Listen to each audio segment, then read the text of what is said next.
Welcome back, students, with our new chapter from class 9, uh, the story of village Palampur. ठीक है।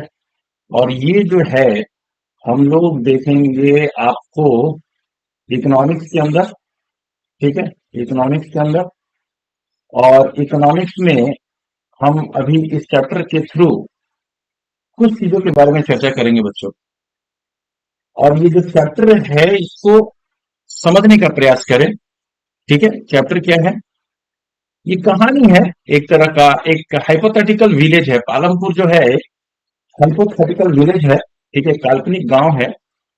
और इस कहानी के माध्यम से समझाने का प्रयास किया गया है कुछ चीजों को, जैसे कि जो ऑर्गेनाइजेशन ऑफ प्रोडक्शन क्या है।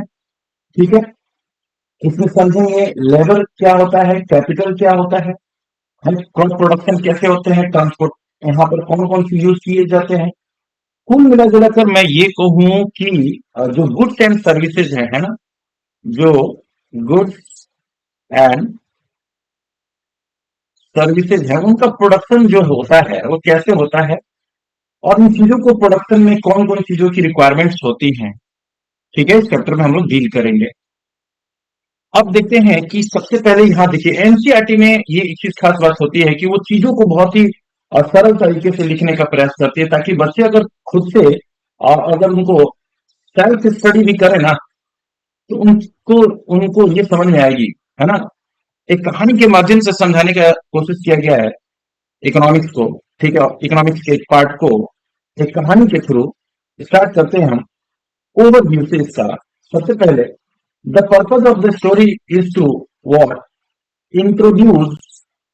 ठीक है, इंट्रोड्यूस सम बेसिक कॉन्सेप्ट। अब वो बेसिक कॉन्सेप्ट जो है वो रिलेट करते हैं, जैसे कि production. And this we do through a story of a hypothetical village called Palampur. ठीक है, हाइपोथेटिकल मीन्स एक काल्पनिक गांव है। ठीक है, Palampur whereas several other activities such as a small scale manufacturing, dairy, right, transport, etc are carried out on a limited scale। ठीक है, खेती के अलावे पालमपुर के अंदर और भी चीजें जो है की जाती हैं अपने लाइवलीहुड के लिए वहां के लोगों के द्वारा। ठीक है, हालांकि यहाँ पर इस पिक्चर में देखो, ये किसान बैलगाड़ी के साथ, ये एक है ट्रैक्टर है, इस पे सामान लदे हुए हैं। साइड में देखिए ये खेत आपको नजर आ रहा है, तो कहीं ना कहीं यहाँ एग्रीकल्चर की भी बात की जाएगी। और मैं आपको बताता चलूं कि जो एग्रीकल्चर है आज के समय में कम से कम जो इंडिया का जो जीडीपी है उसमें 18% रोल प्ले करता है। ठीक है, जीडीपी में। ठीक है, ग्रॉस डोमेस्टिक प्रोडक्ट। और यहाँ की जो पॉपुलेशन है उस पॉपुलेशन का समथिंग 50% ये रोजगार भी उपलब्ध कराता है। इस वजह से भी ये इंपॉर्टेंट है इन चीजों को समझना। तो यहाँ आते हैं कि these production activities need various types of resources। अच्छा बेटा, रिसोर्स की बात मैं कर रहा हूं। Anything around us that makes our life comfortable easy are called resources. संसाधन। ठीक है, वो हर वो चीज जो हमारे जीवन को आसान बनाती है, आरामदायक बनाती है, रिसोर्स है। और यहाँ मैं एक चीज बताऊं, रिसोर्स जो है हर व्यक्ति के लिए अलग अलग टाइप का रिसोर्स हो सकता है। ये जरूरी नहीं है कि जो सबके लिए हो मेरे लिए भी रिसोर्स हो। कहीं कहीं ऐसा होता है कि कुछ रिसोर्सेज मेरे लिए जो रिसोर्स है वो आपके लिए नहीं होंगे। ये चीज ध्यान रखेंगे। तो यहाँ वेरियस टाइप्स की रिसोर्सेज है, जैसे कि natural resource, manmade items, human resource, money, etc। As we read through the story of Palampur, we will learn how various resources combine to produce the desired goods। जो इच्छित वस्तुएं हैं उनके उत्पादन में इन संसाधनों का उपयोग होता कैसे है। एंड सर्विसेज, और जो सेवा का उत्पादन हम लोग कर रहे हैं, सर्विस सेवा। ठीक है, तो किन किन चीजों की रिक्वायरमेंट होती है उन चीजों को समझना है। कह रहा है कि Palanpur is well connected with neighbouring village and town. Palanpur जो गांव है ना, अपने आस पास के बेटा गांवों से और शहरों से अच्छी तरह से कनेक्टेड है। यानी कि सड़क की व्यवस्था, है ना, सड़क की व्यवस्था बहुत अच्छी होगी, Raiganj, a big village, is 3 kilometre from Palampur. Raiganj Palampur से कितनी दूरी पर है? 3 kilometre. And all weather road connect the village to Raiganj and further on the nearest small town of Shahpur.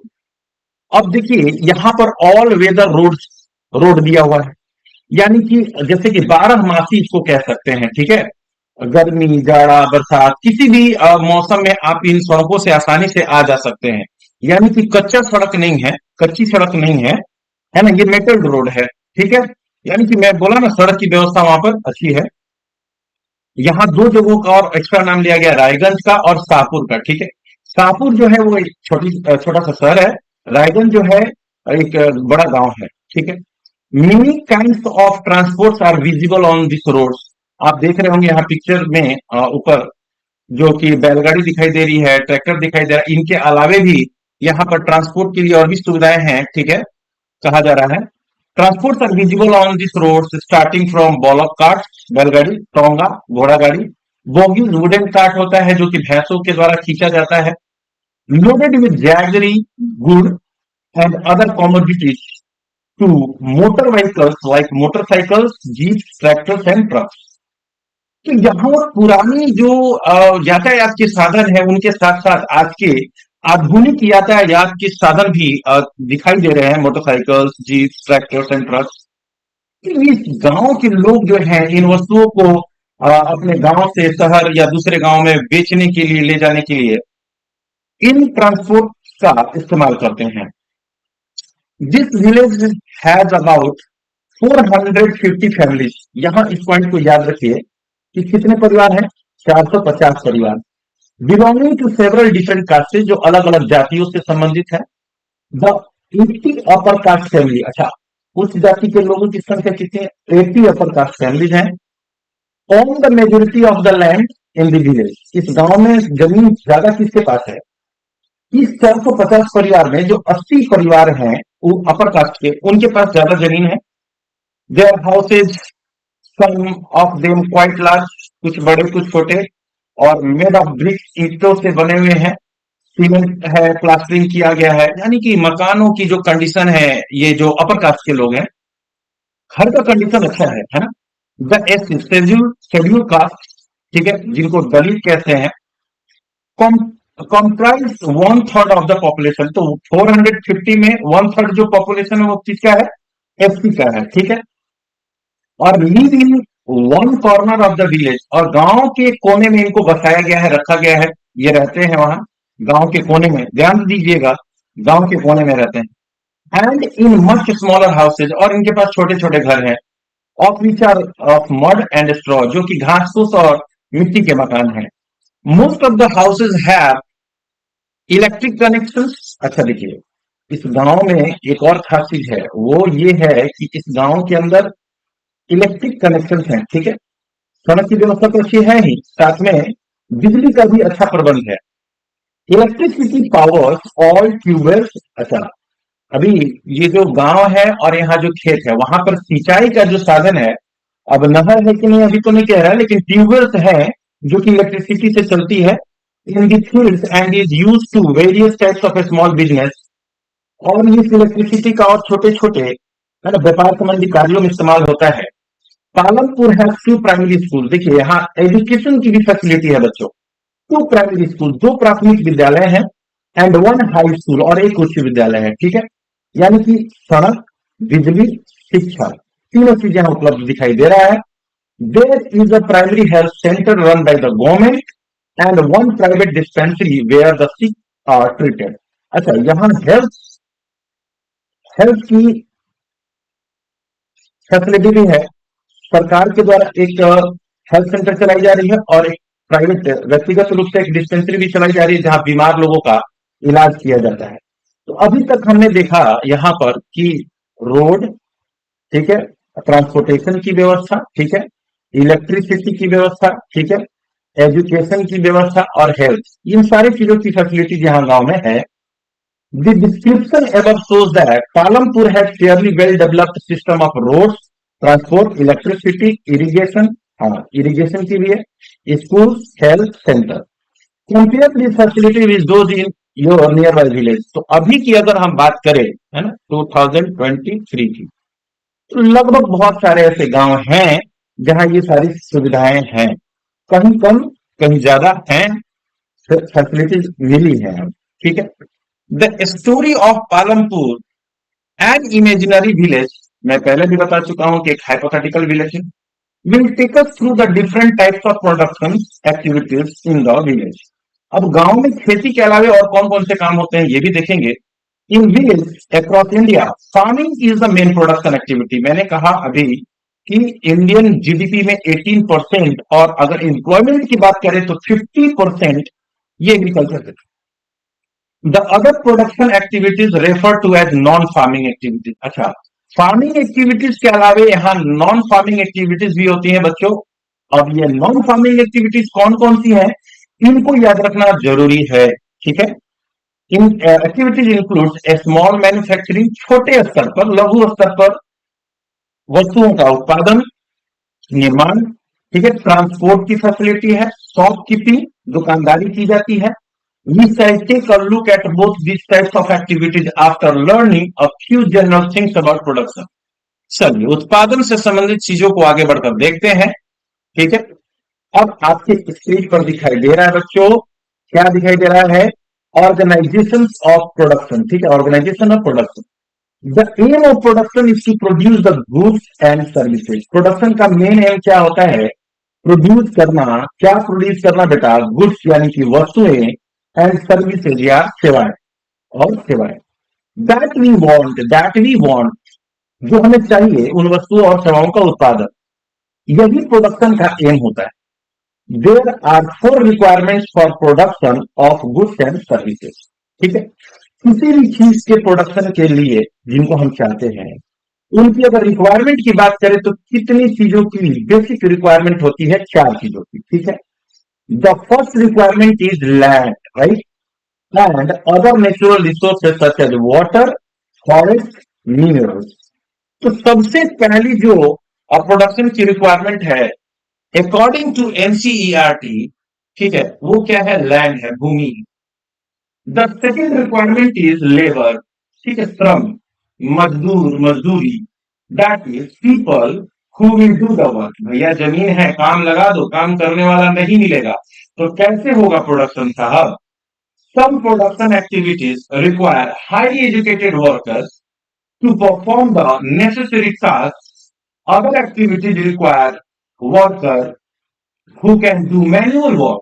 अच्छा देखिए, अब वर्कर की बात करें तो एक स्किल्ड, ठीक है, और एक अनस्किल्ड लोगों की जरूरत पड़ेगी। ठीक है। अब स्किल्ड वैसे लोग होंगे, एजुकेटेड लोग होंगे, ट्रेंड लोग होंगे जो वहां इंपॉर्टेंट काम करेंगे। ऐसा तो काम हर व्यक्ति का इंपॉर्टेंट होता है। ठीक है। तो किसी भी प्रोडक्शन में दो तरह के लोगों की आवश्यकता होती ही होती है, एक स्किल्ड और एक दूसरा अनस्किल्ड। ठीक है। Each worker is providing the labour necessary for the production. और हर काम करने वाला जो व्यक्ति है वो श्रम देता है, मेहनत करता है, जो प्रोडक्शन के लिए नेसेसरी है। ठीक है। जो थर्ड रिक्वायरमेंट की बात करेंगे बच्चों, वो है physical capital. That is the variety of inputs required at every stage during production. अब कोई भी चीज है उसको प्रोडक्शन करना है किसी भी चीज का, तो हर स्टेज पर स्टेप बाय स्टेप आपको चीजों की रिक्वायरमेंट होती है। What are the items that come under physical capital? ठीक है। तो वो फिजिकल कैपिटल के अंदर कौन कौन सी चीजें आएंगी? ठीक है। जैसे फिजिकल कैपिटल के अंदर हम चर्चा कर रहे हैं टूल्स, मशीन, बिल्डिंग। ठीक है। टूल्स, मशीन, बिल्डिंग, ये फिजिकल फिजिकल कैपिटल के अंदर आएंगे बेटा। ठीक है, ध्यान दीजिएगा। नीचे देखिए यहाँ फिक्स कैपिटल लिखा हुआ है, यानी कि फिजिकल कैपिटल के अंदर फिक्स कैपिटल आएगा। ठीक है। Tools, machine, building. Tools and machine range from very simple tools such as farmers plough to sophisticated machine. भैया मशीन जो है, टूल्स जो है, आपको 10 रुपए से लेकर 10 लाख तक के भी मिलेंगे। अब जहां पर जैसे मशीन की, जैसे टूल्स की आवश्यकता है वैसा काम करते हैं। ठीक है। अब जैसे देखेंगे जनरेटर है, टर्बाइन है, कंप्यूटर है, आपके घर का स्क्रू ड्राइवर जो है वो भी टूल्स में आ जाएगा। ठीक है। प्लायर है वो भी टूल्स में आ जाएगा। Tools machine building can be used in production over many years. एक बार इनको खरीद लिया ना सर, एक बार तैयार कर लिया ना, तो ये बहुत लंबे समय तक आपको काम आएंगे। इस वजह से ये फिक्स है, इस वजह से इसी फिजिकल कैपिटल में इनको फिक्स कैपिटल कहा जाता है बेटा, ठीक है। ये फिक्स कैपिटल हो गया। अब ये फिक्स है, एक बार इनके अंदर पूंजी लगा दिया ना बेटा, आने वाले समय तक, बहुत लंबे समय तक आप इनको यूज करेंगे, ठीक है। अब दूसरा देखिए, ये रॉ मटेरियल एंड मनी की बात कर रहे हैं, इन हैंड। कोई भी काम, आज तो भाई कोई भी काम स्टार्ट करो उनके लिए भैया मनी और रॉ मटेरियल का होना जरूरी है। अच्छा, रॉ मटेरियल मैं यहाँ क्लियर कर दूं कि किसी वस्तु के प्रोडक्शन के लिए बेटा जिन चीजों की रिक्वायरमेंट होती है ना, उनको रॉ मटेरियल कहते हैं, इससे सामग्री। अब जैसे मान के चलो कि आपने कॉटन का शर्ट पहन रखा है, अब वो कॉटन का शर्ट थ्रेड से बना होगा, और थ्रेड जो बना होगा कॉटन बॉल से बना होगा, ठीक है। तो ये धागा, ये कॉटन जो है, वो क्या हो गया, रॉ मटेरियल हो गया। और फिनिश गुड क्या हो गया बेटा, याद रखना, जो अंतिम उपयोग के लिए है ना, एकदम लास्ट में अब आप उसका यूज कर रहे हो, that is called finish goods, ठीक है, finish goods. Raw material and money in hand. Production require a variety of raw materials such as the yarn used by the weaver, जो जुलाहे होते हैं, बुनकर होते हैं, उनके लिए धागा इस्तेमाल किया जाता है, वो उनके लिए रॉ मटेरियल है। And the clay used by the Potter, जो कुम्हार है, मिट्टी से प्याले बनाते हैं, चुक्कड़ बनाते हैं, बर्तन बनाते हैं, तो मिट्टी उनके लिए क्या है, रॉ मटेरियल है बेटा, ठीक है। Also, some money is always required during production to make payments and buy other necessary items. अब देखिए, जिन मजदूरों को आपने अपने यहाँ काम पे लगा रखा है बच्चों, या कोई लगा रखा है, ठीक है, और जो प्रोडक्शन के लिए रॉ मटेरियल्स खरीद रहे हैं, उनके लिए आपको क्या चाहिए, मनी चाहिए, है ना। मजदूर काम कर रहे हैं आपके घर में, देखिए पिताजी घर बनवा रहे हो अगर, तो मजदूर जो आए हुए हैं वो तो दिन भर काम करेंगे, तो भैया जाते समय या आते आते ही वो पैसे की डिमांड करेंगे। तो मनी भी बहुत जरूरी है बेटा, ठीक है, मनी भी। Raw materials and money in hand are called working capital. देखो बेटा, अभी आपने वर्किंग कैपिटल के बारे में समझा, और ऊपर अभी मैं यहाँ पर आप लोगों को फिक्स कैपिटल भी बता दिया, और ये दोनों आते हैं बेटा कहाँ, फिजिकल कैपिटल के अंदर, ठीक है। कहां से बेटा, फिजिकल कैपिटल के अंदर, ठीक है। अब आगे बढ़ते हैं। There is a fourth requirement too, अब चौथी रिक्वायरमेंट भी है, you will need knowledge and enterprise, ठीक है। अब काम करना चाहते हैं कोई भी, और उस काम के बारे में बेसिक नॉलेज अगर नहीं है बेटा, तो काम स्टार्ट नहीं हो पाएगा, है ना। किसी भी कार्य को करने से पहले, है ना, कोई भी कार्य अगर स्टार्ट हो रहा है, कोई भी बिजनेस स्टार्ट कर रहे हैं बेटा, तो उससे पहले उसके बारे में अच्छी जानकारी होनी चाहिए, नहीं तो आप चले जाएंगे कहाँ, लॉस में बेटा। आपने लैंड लगा दिया, आपने लेबर लगा दिया बेटा, आपने मनी लगा दिया बेटा, ठीक है, आपने रॉ मटेरियल लगा दिया, लेबर लगा दिए आपने, और आपको उस काम के बारे में नॉलेज ही नहीं है, ठीक है, तो सारा का सारा वर्क जो है, प्रोडक्शन है, वो क्या हो जाएगा बेटा, बर्बाद हो जाएगा, आप लॉस में चले जाओगे।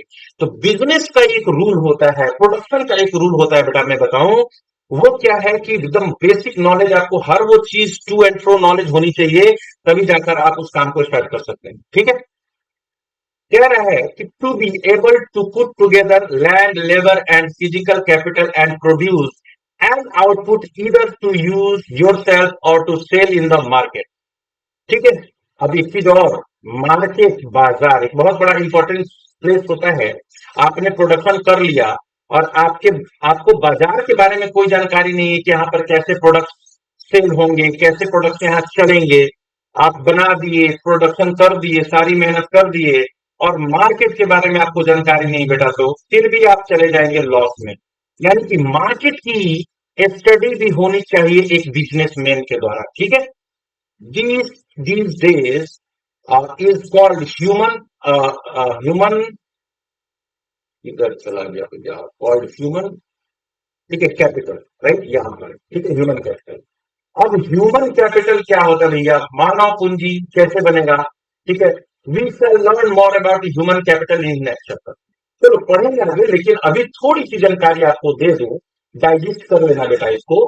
ह्यूमन कैपिटल क्या होगा, किसी व्यक्ति को आप एजुकेशन दे दिया, ठीक है, प्लस ट्रेनिंग दे दिया, ठीक है, उसको बना दिया आपने स्किल्ड पर्सन, ठीक है। अब वो जो है आदमी, अब वो आपके लिए एक रिसोर्स बन गया, ठीक है, और वो आप उसको ह्यूमन कैपिटल कह सकते हैं, ठीक है। We shall learn more about human capital in the next chapter.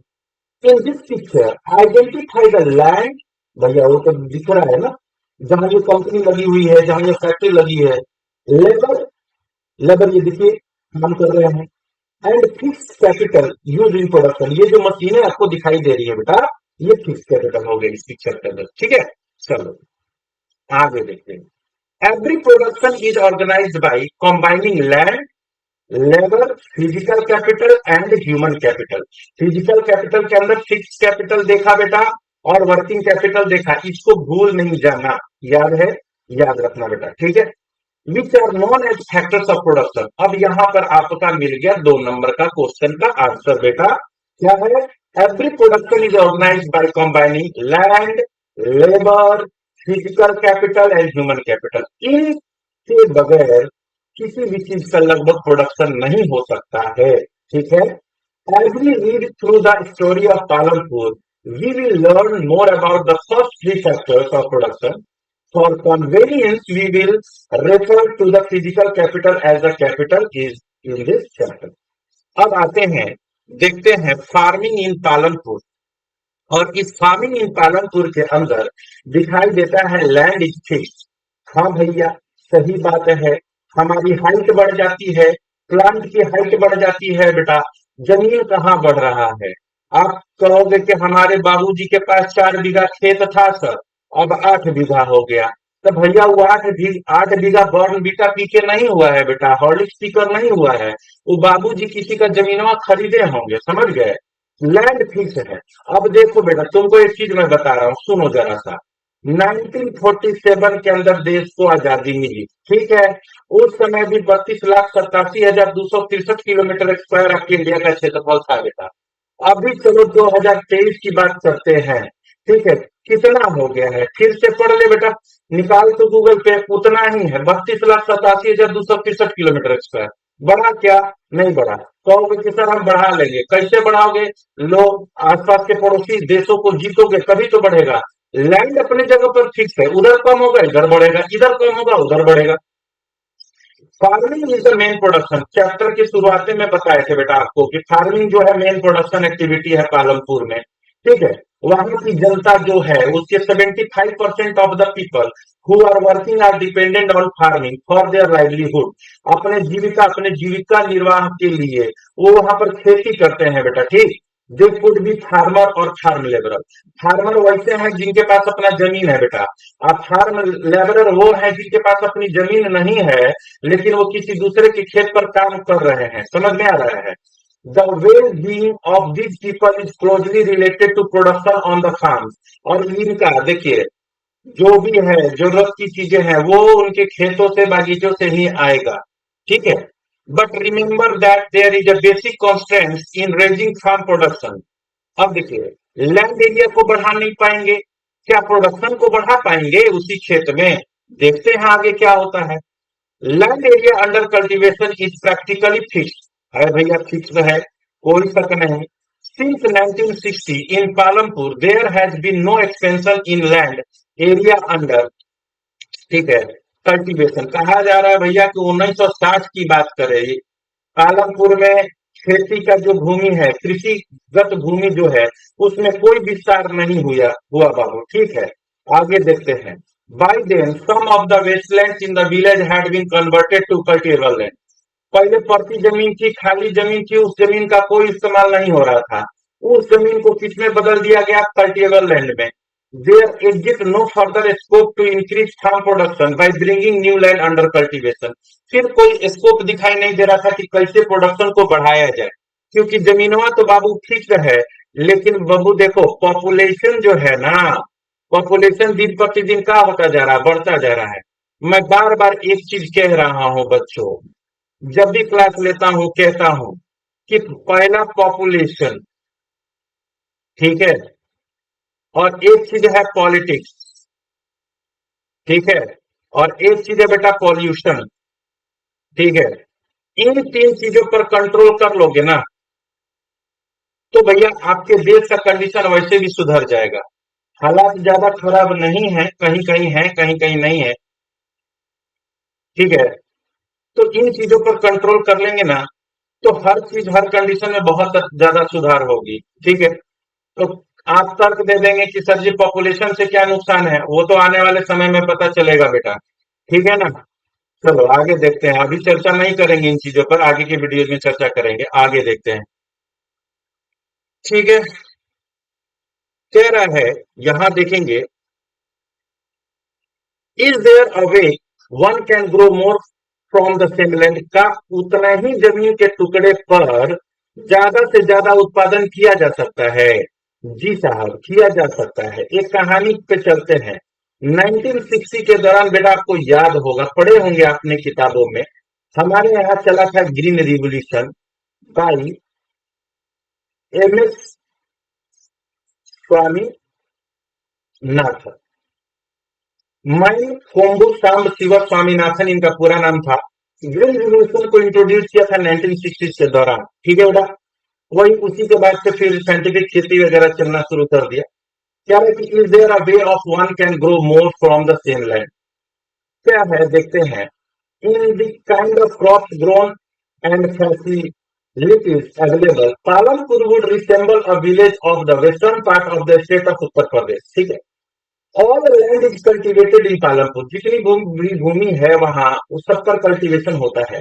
No land is left idle, कोई भी जमीन पड़ती नहीं छोड़ी जाती है। पड़ती का मतलब खाली नहीं छोड़ी जाती है बेटा। During the rainy season, kharif, rainy season में कौन खरीफ फसल होगी। फार्मर्स ग्रो ज्वार एंड बाजरा। बबुआ यहाँ देख लेना, तुम लोग यह याद रखना कि पूछ दे कहीं, ऐसा ना हो एनसीईआरटी में क्वेश्चन पूछ दे कि भैया पालनपुर में जो खरीफ सीजन है, रेनी सीजन है, उस समय कौन से अनाज को उगाया जाता है। These plants are use as cattle feed, ये पशुओं के चारा के लिए इस्तेमाल किया जाता है। It is followed by cultivation of potato, है ना, बिटवीन अक्टूबर एंड दिसंबर, अक्टूबर और दिसंबर के बीच में। ठीक है, और ये आलू के साथ किया जाता है इसकी खेती। In the winter season, rabi crop की बात करें, feeds are sown with wheat from the wheat produce. ठीक है, farmers keep enough wheat for the family consumption. अब जो गेहूं का उत्पादन होता है ना बेटा, उसमें वो अपने परिवार के उपभोग के लिए रख लेते हैं। घर में फैमिली है तो भी तो खाएगी। ठीक है, and sell the surplus wheat at the market at Raiganj. जो बाकी बचा गेहूं है परिवार के उपयोग को छोड़कर, है ना, मान के चलो कि उसके पास 100 केजी का उसने उत्पादन किया। ठीक है, 100 केजी का उत्पादन किया, 45 केजी वो देख रहा है कि मेरी फैमिली के लिए है, तो बचा हुआ जो है उसको सरप्लस कहेंगे। जो बच गया उसको क्या कहेंगे बेटा, सरप्लस। यानी कि अविशेष जो है, विशेष जो है, उसको रायगंज में ले जाकर बेच देते हैं। A part of the land area is also devoted to sugar cane। अच्छा, आलू की खेती हो रही है, गेहूं की खेती हो रही है, गन्ने की भी खेती होती है बच्चे। ईख, ईख है ना, गन्ना, ईख, है ना, which is harvested once every year, एक साल में इसकी फसल तैयार होती है। Sugar cane and its raw form और as jaggery is sold to traders in Shahpur. फिर उस जो गन्ना है, गन्ने के रस से गुड़ बनाकर शाहपुर में बेच दिया जाता है। तो खेती बाड़ी का काम बहुत अच्छे तरीके से यहाँ चल रहा है बच्चों। मैं पहले भी बात कर चुका हूँ, रोड, इलेक्ट्रिसिटी, एजुकेशन, हेल्थ, सबकी फैसिलिटी जो है। ठीक है, ये देखिए डिफरेंट क्रॉप्स यहाँ दिखाए जा रहे हैं, potato, sugar cane, bajra, wheat. ठीक है, the main reason why farmers are able to grow 3 different crop in year in Palampur is due to the well developed system of irrigation. बहुत बढ़िया बच्चे देखो, है ना, इरिगेशन की फैसिलिटी भी अच्छी है ना, ट्यूबवेल से। और ट्यूबवेल किससे चलाया जाता था बच्चे, ट्यूबवेल चलाया जाता था आपको इलेक्ट्रिसिटी से। ठीक है, तो ये किसान पालनपुर के एक सीजन में इतने सारे फसलों को लगा पाते हैं, कारण ये है कि सिंचाई की व्यवस्था बहुत अच्छी है। Electricity came early to Palanpur, its major impact was to transform the system of irrigation.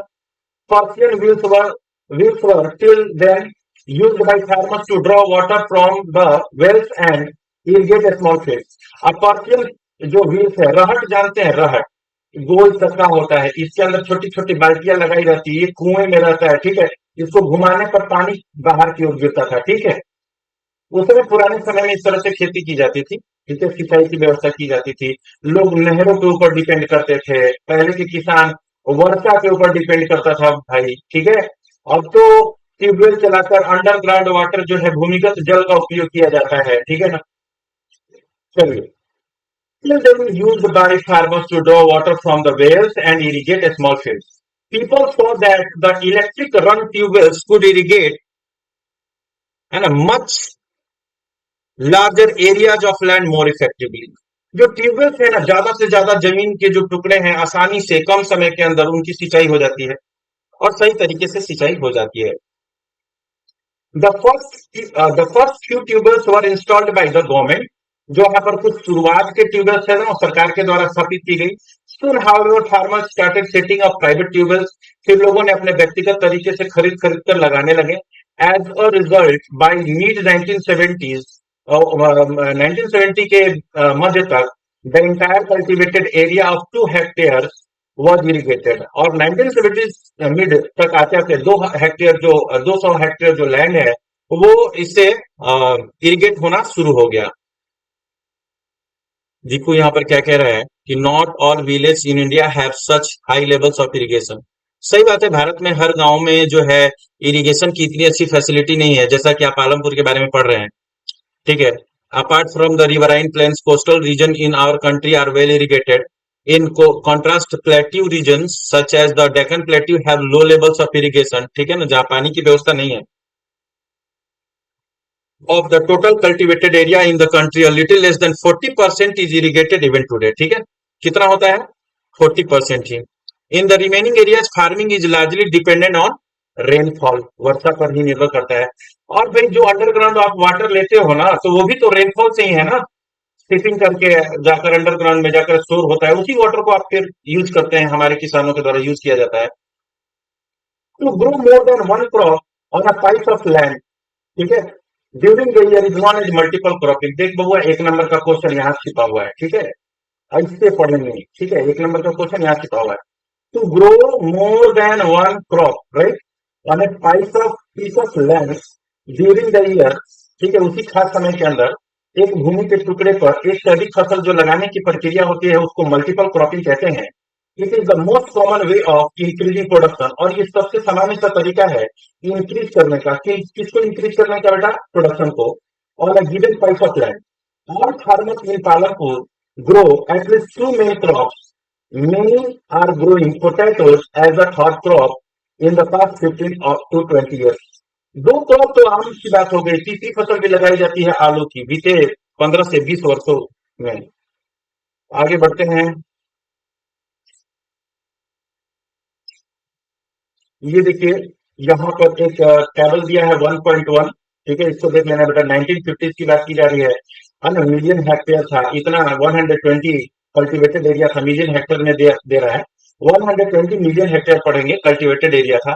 फिर 1960, 70, 80, 90, 2000 धीरे धीरे बढ़ा है, स्टेबल भी रहा है कहीं कहीं, ठीक है। 140 बढ़ा, ठीक है। 2001, 2004, 2005, 6 और 2011 तक का इसमें डेटा दिया गया है, जो कि 140 तक दे रहा है। 140 मिलियन हेक्टेयर तक कल्टीवेटेड एरिया दिखाई दिया है, ठीक है।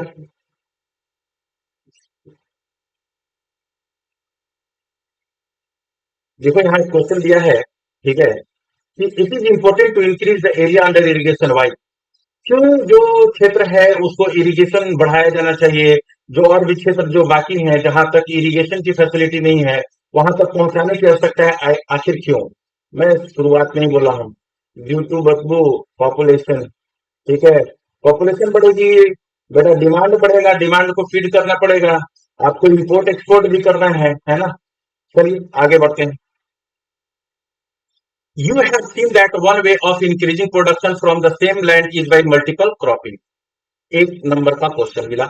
The other way is to use modern farming methods. दूसरा नंबर का क्वेश्चन यहां मिल गया कि भैया मॉडर्न फार्मिंग मेथड्स का इस्तेमाल करेंगे, ठीक है।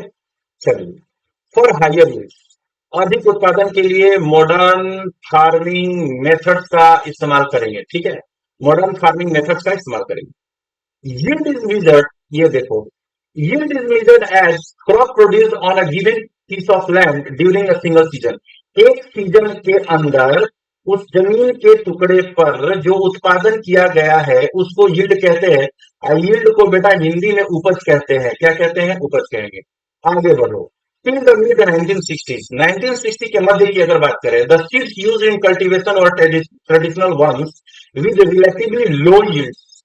अब क्या होता है कि हमारे पिताजी जो है, या हमारे पिताजी के जो पिताजी थे यानी कि हमारे दादाजी, हमारे दादाजी के जो पिताजी थे यानी कि हमारे जो परदादा जी, ठीक है ना? तो पहले के टाइम में जो खेती होती थी ना बेटा, जो खेत से अनाज आता था, उस अनाज में से कुछ रख दिया जाता था एज ए सीड्स के रूप में, ठीक है? उसी सीड्स को बेटा क्या कहा जाता है? ट्रेडिशनल सीड्स कहा जाता था। अब उस सीड्स के अंदर थी क्या कि बार बार उन्हीं बीजों का इस्तेमाल होता था, जिसके वजह से लो यील्ड्स होते थे। Traditional seeds needed less irrigation. ये देखिए, हर सिक्के के दो पहलू होते हैं बेटा। उसमें कुछ पॉजिटिव चीजें होती है, कुछ नेगेटिव भी चीजें होती है। समझ गए? तो जो ट्रेडिशनल सीड्स थी कम उपज तो देती थी, साथ साथ में कम इरिगेशन में भी हो जाती थी। फार्मर्स यूज काउ डंग, ये तो अच्छी बात है। गाय के गोबर, जो पालतू पशु थे उनके गोबर का इस्तेमाल करेंगे। And natural manure as fertiliser. तो जो उर्वरक था, खाद था, वो गाय के गोबर, जो वेस्ट मटेरियल थे उनसे बना लेते थे। देखते होंगे, आप पूछेंगे अपने पिताजी से तो बताएंगे, या दादाजी से, तो पहले क्या होता था, खेतों में राख छीटा जाता था। जो पशु गाय भैंस को पाल के रखते थे उनके गोबर को खेतों में छीटा जाता था।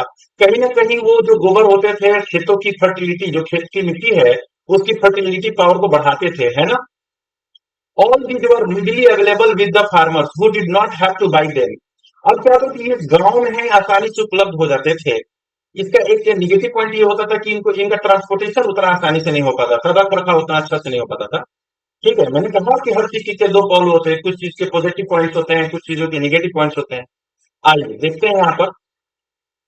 By the Green Revolution in the late 1960s introduced the Indian farmer to cultivation of wheat and rice using high yielding varieties of seeds. देखो, HYV सीड्स का इस्तेमाल होता है। HYV सीड्स क्या होते हैं? High yielding variety seeds. ऐसे बीज होते हैं जिनमें ट्रेडिशनल सीड्स की अपेक्षा ज्यादा उत्पादन करने की क्षमता होती थी, compared to the traditional seeds. The HYV seeds promise to produce much greater amounts of grains. इनमें ज्यादा बालियां लगती थी, दाने निकलते थे in a single on a single plant. As a result, the same piece of land would now produce far larger quantities of food grains than was possible earlier. तो ये एक बड़ी इस चीज की देन है कि आज के उसी खेत के टुकड़े पर ज्यादा से ज्यादा उत्पादन हो पा रहे हैं। ठीक है, एक बड़ी इस चीज however needed plenty of water. देख भैया, अब इसको पॉजिटिव कहो या नेगेटिव, भैया एक बड़ी इस चीज के लिए मोर एंड मोर वाटर की जरूरत पड़ेगी, है ना? ज्यादा इरिगेशन की जरूरत पड़ती है बेटा। एंड ऑल्सो केमिकल फर्टिलाइजर, और इनको उत्पादन करने के लिए केमिकल फर्टिलाइजर्स की आवश्यकता है।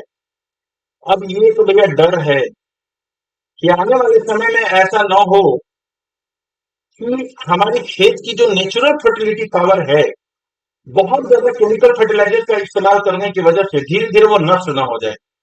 ठीक है, and pesticides to produce best result. अब पेस्टिसाइड क्या होते हैं? ये जो कीटनाशक होते हैं, इनके हमारे फसलों के ऊपर क्या किया जाता है? स्प्रे किया जाता है, छिड़काव किया जाता है ताकि हमारी फसलें स्वस्थ रहें। अब मान लो भैया, इसका मतलब ये पॉजिटिव तो हो गया, स्वस्थ रहेंगे, ज्यादा अनाज आएंगे। अगर मान लो पौधे के द्वारा जो यूज नहीं किया गया, जो बच गया, वो वहां की मिट्टी में, पौधे पर, आसपास के जीवों पर उसका बुरा असर पड़ेगा पेस्टिसाइड का। ठीक है, दोनों बातें करते चल रहे हैं। वर्षा होगी, अगर वो मिट्टी के द्वारा ऑब्जर्व नहीं हो रहा तो उस पानी के साथ मिलकर आसपास के किसी नहर नालों में चला जाएगा। अब वो पेस्टिसाइड के अंदर जो हार्मफुल केमिकल्स है, इसके अंदर का जो सिस्टम है, उस सिस्टम को ये क्या कर देगा? तबाह कर देगा, बर्बाद कर देगा। तो कहीं ना कहीं चीजें जो होती हैं अच्छी भी होती हैं, बुरी भी होती हैं। हमें संभल कर उन चीजों का इस्तेमाल करना चाहिए, है ना? आगे बढ़ते हैं बेटा। Higher yields were possible only from a combination of HYV seeds। और हाइयर पॉसिबल चाहिए, HYV सीड्स यूज करो बेटा। इरिगेशन ज्यादा चाहिए, केमिकल फर्टिलाइजर चाहिए, पेस्टिसाइड चाहिए, है ना? आपको पता ही है कि पेस्टिसाइड हार्मफुल केमिकल से बनते हैं। Farmers of Punjab, Haryana and western Uttar Pradesh was the first to try out the modern farming method in India. The farmers in these regions set up tubes for irrigation and made use of HYV seeds, chemical fertilizers and pesticides in farming. भैया देखो, यहाँ के जो है Punjab, Haryana, western Uttar Pradesh से modern तरीके से खेती करते हैं। यही वजह है कि वहां पर प्रोडक्शन ज्यादा होता है। ठीक है, some of them bought farm machinery like tractors and threshers which made plowing and harvesting faster. उन्होंने अत्याधुनिक मशीनों का भी उपयोग किया जिससे उनके समय में बचत हुई, मेहनत में बचत हुई। ठीक है, they were rewarded with high yields of wheat. और क्या होता है कि उनको अधिक उत्पादन मिलता है, गेहूं की उत्पादन वहां अधिक होती है। ठीक है, in Palanpur the yield of wheat grown from the traditional varieties was 1400 KG per hectare. ठीक है, ट्रेडिशनल वेराइटीज की बात कर रहे हैं। प्रोडक्शन कितना? 1400 KG per hectare. With the HYV seeds की बात करें तो the yield weight of 3200 KG per hectare. देख ले लो कितना अंतर है, देख लो। There was a large increase in the production of wheat. Farmers now had greater amount of surplus wheat to sell in the market. ठीक है, अच्छी बात है, आप HYV सीड्स का इस्तेमाल कीजिए, केमिकल फर्टिलाइजर्स का इस्तेमाल कीजिए, पेस्टिसाइड्स का इस्तेमाल कीजिए, लेकिन जरा गौर कीजिए। आप गूगल पे सर्च करो बेटा, बहुत सारे यूट्यूबर्स जो है वीडियोस डाल रखे हैं सॉइल के ऊपर, मिट्टी के ऊपर, कि आज जो है डिजर्टिफिकेशन बढ़ता जा रहा है इन्हीं चीजों के इस्तेमाल करने से। और ये चीजों का इस्तेमाल क्यों करना पड़ रहा है? क्योंकि हमारी जो पॉपुलेशन है, इस पूरी पृथ्वी की जो पॉपुलेशन है वो तेजी से बढ़ती जा रही है। आज जिंदा रहने के लिए सर जी मुलाकात की जरूरत नहीं होती है, दाल भात की जरूरत होती है, भोजन की जरूरत होती है, पानी की जरूरत होती है बेटा। और ये जो भोजन आता है ना, किसान के खेतों से आता है ना। अब कहीं ऐसा ना हो कि आधुनिकता के दौर में इतने हम आगे ना निकल जाएं कि हमारी जो जड़ है वही खत्म हो जाए। हमें ये हमारी नैतिक जिम्मेदारी है बेटा कि जो हमारे खेत हैं, है ना, जहां से अनाज आ रहा है, उसकी नेचुरल फर्टिलिटी को कायम रखा जाए, बनाकर रखा जाए, है ना। चलो आगे बढ़ते हैं। Modern farming methods require the farmer to start with more cash than before. Why? देखो भैया, यहां पर आ गई एक बात कि मॉडर्न फार्मिंग मेथड्स जो है, पहले के जो किसान थे आसपास से अनाज थोड़े से खर्चे में अपनी खेती कर लेते थे, लेकिन जो मॉडर्न फार्मिंग है इसमें चाहिए मोर कैश, पैसे की जरूरत होती है। आखिर क्यों जरूरत होती है, इसके बारे में हम अभी थोड़ी देर पहले पढ़े थे। HYV सीड्स खरीदना पड़ेगा बेटा, इरिगेशन के लिए ट्यूबवेल लगाओगे, खरीदना पड़ेगा बेटा, केमिकल फर्टिलाइजर घर में नहीं मिलता है, आपको दुकान से खरीदना पड़ेगा, पेस्टिसाइड्स दुकान से खरीदने पड़ेंगे।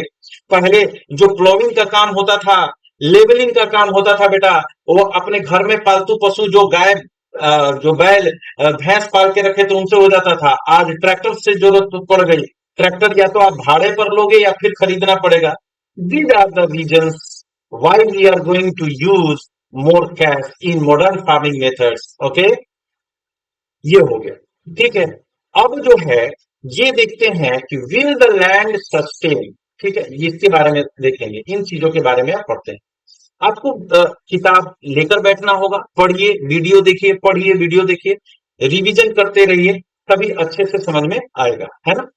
और ऐसा नहीं है कि चैप्टर पढ़ा दिया गया, एक बार रिवाइज कर लिए फिर छोड़ दिए, नहीं। आपको या किसी व्यक्ति को बेटा कोई प्रॉब्लम है, बीमारी है, और डॉक्टर दवाई दे दिए, एक ही दिन के अंदर एक ही बार खा जाओ, तो क्या वो आपका जो प्रॉब्लम है सॉल्व हो जाएगा, उस व्यक्ति का रोग ठीक हो जाएगा? नहीं।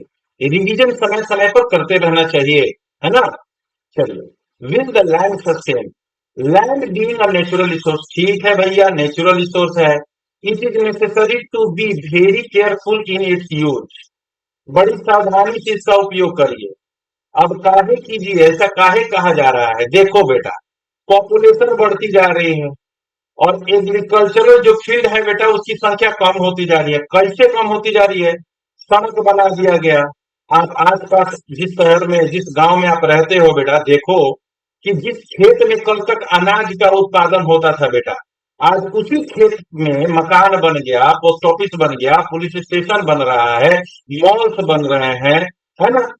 तो कहीं न कहीं ये जो ज़मीन है, जिन चीज़ों के लिए बनाया गया है, वो तो हट के यूज़ किया जा रहा है ना, तो इसी वजह से कहा जा रहा है, केयरफुल यूज़ होना चाहिए।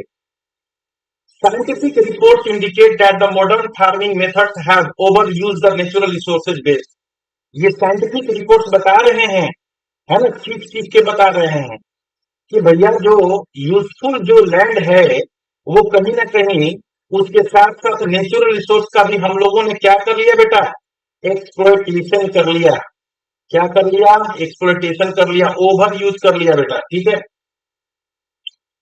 In many areas, green regulation is associated with the loss of soil fertility due to increased use of chemical fertilizer. लो आ गई ना बात, कर लो अब केमिकल फर्टिलाइजर का इस्तेमाल।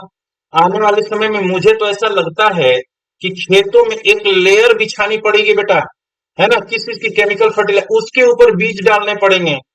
तो क्या खाओगे? केमिकल खाओगे। लोग कह रहे हैं कि अब लोगों का जो लाइफ एक्सपेक्टेंसी है वो कम होता जा रहा है। क्यों होता जा रहा है? सबके पीछे रीजन है बेटा, समझना पड़ेगा, है ना? चलो, also continuous use of ground water for tubewell irrigation has reduce the water table below the ground.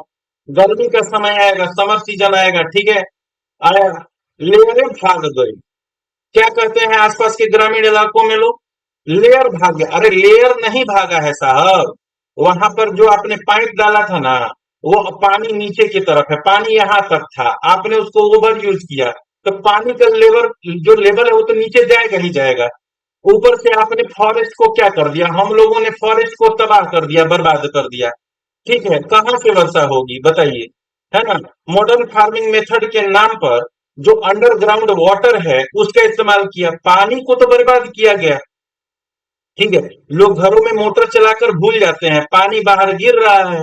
अब मान के चलो कोई शहर है, वहां पर 50,000 घर भी हैं, और हर घर से एक, मान कर चलो मिनिमम 1 लीटर भी पानी गिर गया, है ना, पोर्टेबल वाटर जो ड्रिंकिंग वाटर है गिर गया, तो 50,000 लीटर एक घर से एक शहर से बर्बाद हो गया।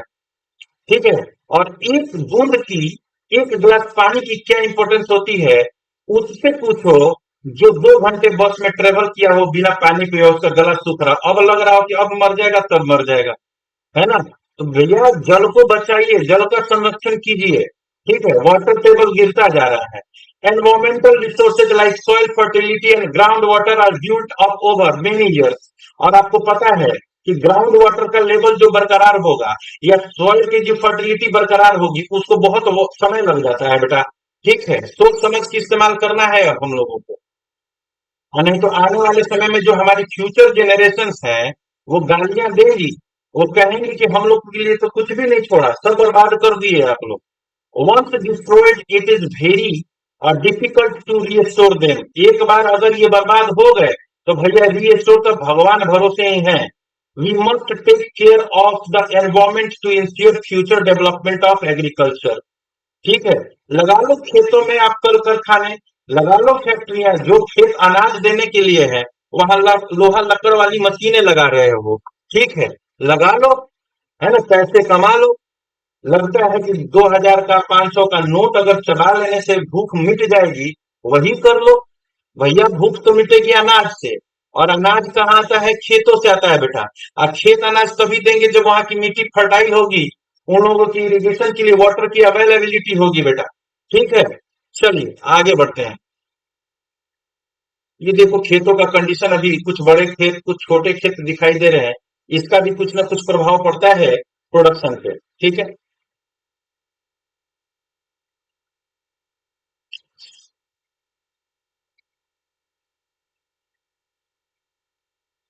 कह रहा है कैन बी हार्मफुल। ठीक है, 240 families cultivated small plots of land less than 2%, less than 2 hectares in size. Cultivation of such plots doesn't bring adequate income to the farmer family.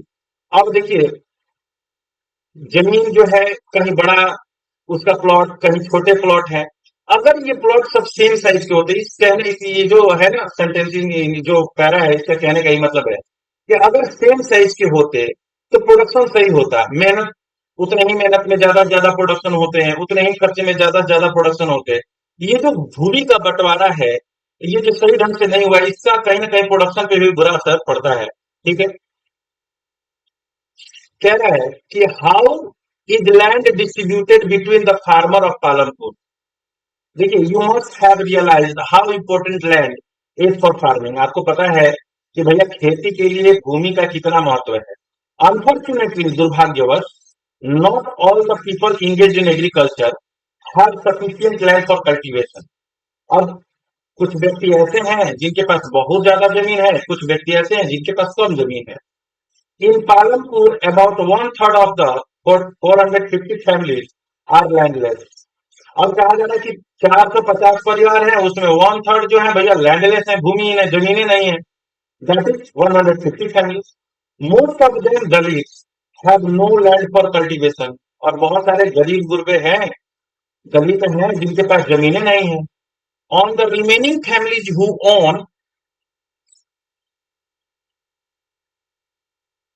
Own land है ना, 240 फैमिलीज कल्टीवेट स्मॉल प्लॉट्स। ये तो अभी हम लोगों ने पढ़ा था। तो कह रहे हैं क्या कि पालनपुर में जो लोग हैं ना, परिवार जो है, फैमिली जो है, हम लोगों ने चर्चा किया कि उसमें कुछ अपर कास्ट के थे, कुछ एससी के हैं, ठीक है। तो उनके पास जो जमीन का बंटवारा है, डिस्ट्रीब्यूशन जो लैंड है, डिस्ट्रीब्यूशन ऑफ लैंड लैंड जो है, वो सही नहीं है। जिसके और कुछ तो भैया लैंडलेस है, भूमिहीन है। उनको तो मजबूरी में दूसरे के खेतों पे काम करना पड़ेगा अपने जीवन को चलाने के लिए। ठीक है।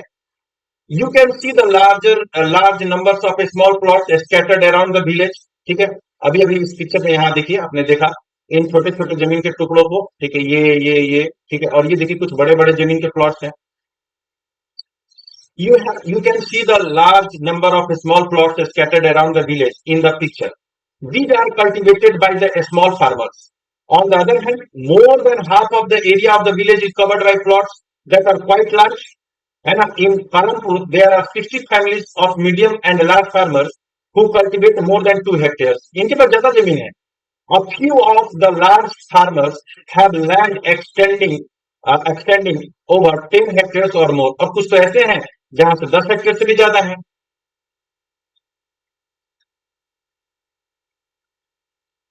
देख रहे हैं यहाँ पर जो डिफरेंट एक्टिविटीज है फार्मर्स के द्वारा। मैंने बोला ना कि पहले बैल से ये देखिए हल चलाया जा रहा है, प्लॉगिंग की जा रही है। यहाँ किसान कुछ स्प्रे कर रहा है, यहाँ सीड्स को स्कैटर किया जा रहा है ना। ये जो चित्र है ये बहुत कुछ बयां करते हैं पुराने तौर तरीके खेती के। ठीक है, आगे देखते हैं। ये देखिए, ये क्या है, ग्राफ है 1.1 distribution of cultivated area and farmers.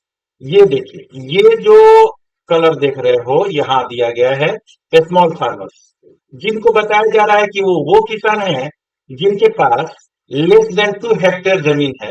और जो येलो कलर है इससे दिखाया जा रहा है मीडियम एंड लार्ज फार्मर्स, जिनके पास क्या है, मोर देन 2 हेक्टेयर जमीन है। लेकिन पॉपुलेशन की बात करें तो स्मॉल फार्मर्स की पॉपुलेशन ज्यादा है। ठीक है। और अगर मीडियम एंड लार्ज फार्मर्स की पॉपुलेशन की बात करें तो उनकी संख्या क्या है, कम है यहाँ पर। ठीक है। और जिनकी संख्या कम है वहां पर जमीन ज्यादा है, और जिनकी संख्या ज्यादा है उनके पास जमीन कम है। ठीक है। अब हम जो चीजें हैं वो नेक्स्ट वीडियो में अपलोड करेंगे। और यहाँ से who will provide the labour, यानी कि इसके पार्ट 2 में हम लोग उस वीडियो को अपलोड करेंगे। ठीक है, मिलते हैं इसके पार्ट 2 के साथ नेक्स्ट वीडियो में।